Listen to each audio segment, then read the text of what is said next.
So last time we talked about the sciatic nerve splitting into tibial nerve and common fibular nerve. So now we're going to look at those branches, and we're going to look at the branches, the arterial branches that they accompany. So this is the popliteal artery, and it's going to give off the branches which are accompanying those nerves. So if you look past the genicular artery branches here, you can see that this long branch that goes all the way down to the foot, that's the posterior tibial artery. And it's running alongside the tibial nerve. Okay? And then here, this is the split point where that popliteal actually gives off that anterior tibial and that posterior tibial. So from here to here, I'd call it popliteal.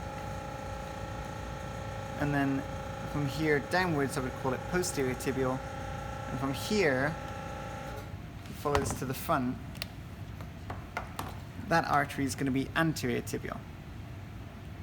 And on your blood vessel boards, if you see an artery running on the top of the foot, on the dorsum, that's called dorsalis pedis.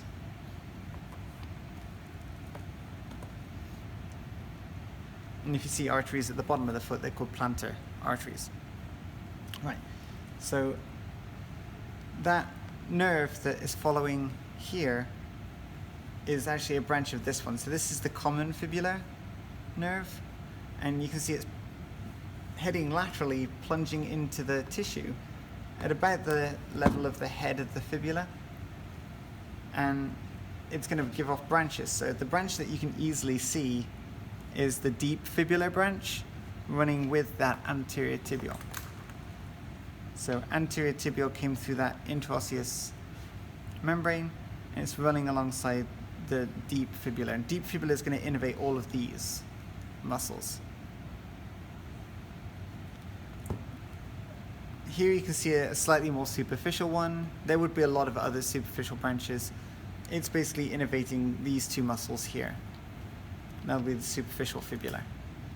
Doesn't really have a good artery that runs with it though. And on the back, like I said, tibial and posterior tibial. This little branch here is going to be the fibular artery, and so it's a branch off of the posterior tibial that just runs alongside the fibula bone. And your genicular are up there. Yeah, so you've got the inferior geniculars and you've got the superior geniculars, and they're coming off of the popliteals. Popliteal.